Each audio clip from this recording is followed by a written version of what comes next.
just wanted to say hello. Hope all is going well with you. So today's lesson is all about color.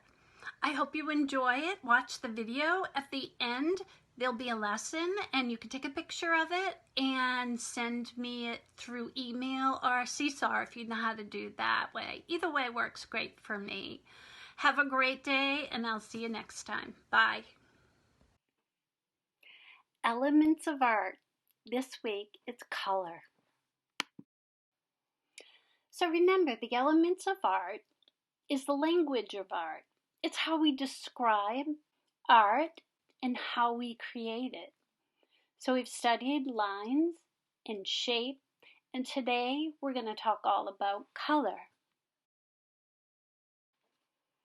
Every color can be bright, dull, dark, or light. We see color in many different ways. We see it in nature, in flowers. We see it in buildings and architecture, in the books we read, and even in the food we eat. Just like lines and shapes, artists use colors in many different ways. By mixing colors together, we can change the way the color looks. This artist is an abstract artist. He paints with large, bold shapes of color. And this artist uses cut colored paper shapes and he glues them to a canvas to express his sense of color. Artists often paint the same picture over and over to show the way the light of day changes the color of the picture. In this case, it's a landscape. The outside, as the sun is changing, changes the picture. And sometimes artists use color to get us to think about the picture, to get us to really look at the picture. How does it make you feel?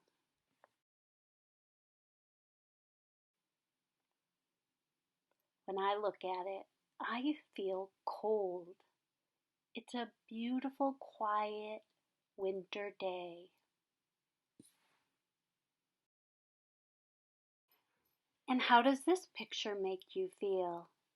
It reminds me that a storm is coming at sea.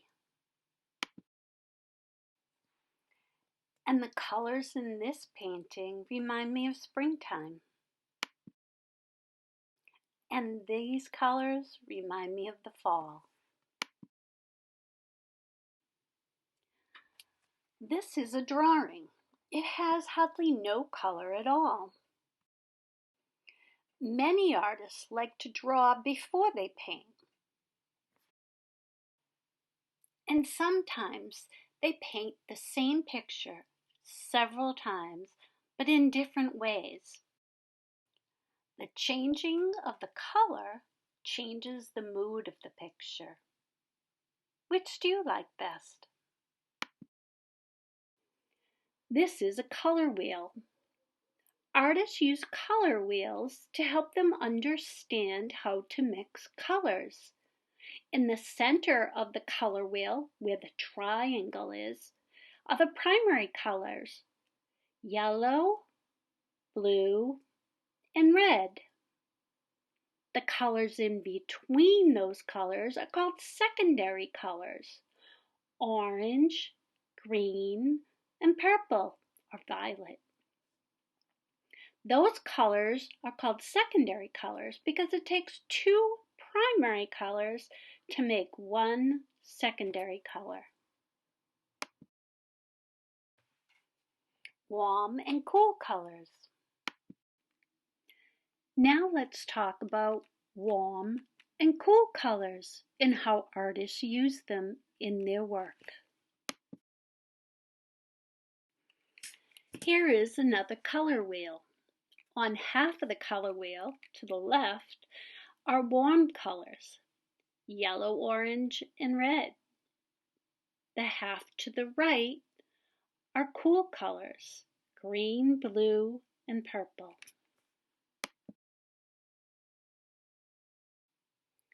This painting has cool and warm colors. And this painting has mostly warm colors.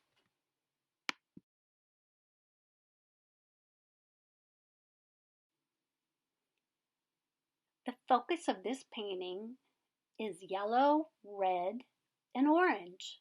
It's mostly warm colors. And here again, lots of warm colors. You can see the red, the yellow, and the orange. The same artist did this painting of flowers. As you can see, the flowers were mostly white, but the background is blue and green, so it's considered cool colors. And in this landscape, the roof of the house is blue and green. It's considered cool colors along with the trees and the grass. And here another painting of a landscape. It is cool colors, blues and greens with touches of purples. Now I'll show you 3 different paintings. Can you guess which one is warm or cool or has both warm and cool colors? So here's the first one. Did you guess warm, cool, or both? If you guessed both, you are right. Blues, greens, and yellows. And here's the second painting. If you guessed warm, you are right. Warm colors are red, yellow, and orange. And number 3, did you guess warm, cool, or both? If you guessed cool, you were right. Blues, greens, and purples. Subject matter, the things in your picture. So before you get started, you always need to make a plan. And one of the things you need to consider is, what are you going to draw? What will you put in your picture? Here's a few examples. Landscape. Landscapes are pictures of the outside. They can have people and animals and buildings in them. Could be any type of weather you choose. Still life. A still life is a collection of objects that don't move, like a pair of shoes, or a vase of flowers, or food, or a stack of books. Sketch first, then add color. Part of an artist's plan is figuring out how to add color. Here are some ideas. Color makes all the difference. Here is a drawing with very little color. Here is a similar picture with the same subject matter, a landscape, but added color. And here is another picture. The top picture is a pencil sketch, and the bottom is a painting. It's by the same artist that just did the landscape. His name is Grant Wood. He did very detailed sketches before he would do his paintings. Notice how similar the top picture, the drawing, is to the painting at the bottom. What a difference color makes.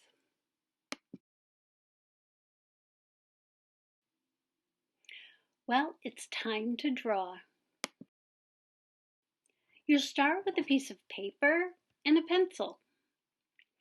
I'd like you to draw a line halfway across the paper to split the paper in half. You'll do a drawing at the top and a drawing at the bottom, the same drawing. Once you've sketched the outline of your subject matter, then you will move on to color. At the top of your paper, you will color in with warm colors, yellow, red, and orange. At the bottom of your paper, you will color in with cool colors, greens, blues, and purples. But I'm getting a little ahead of myself. Let's go back to picking the subject matter. What are you going to put in your picture? Here are a few ideas and examples. You could do fruit. How about a landscape? Or a vase of flowers? Whatever you choose, keep it simple. Remember to start with a line horizontally going across your paper. Divide your paper in half so you have a top picture and a bottom picture. Keep all your shapes very simple because you'll have to reproduce the picture the same twice. I'm fast forwarding this so that you can see the idea of how I created this picture.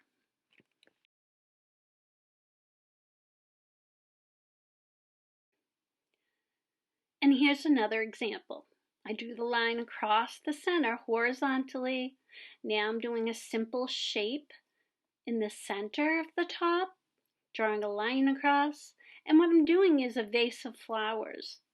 Just another idea, keeping it simple, because whatever you do at the top, you need to do at the bottom.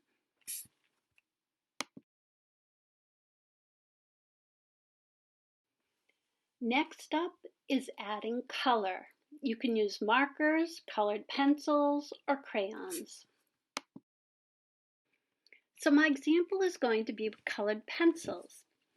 I always do the lightest color first, and then I layer the colors. So as you can see, yellow would be the first color. Once I complete all of it at the top there where I wanted the yellow to go, I'll then come back and I'll add orange and red. I want to fill the paper just at the top where I want the color to go. Remember, when you're using colored pencils or crayons even, you want to go over it several times. You don't want to lay it down, the color, really hard. You want to do it lightly. It's better to do several layers than it is to smudge the color in there very heavy. It becomes too waxy and the buildup doesn't look good.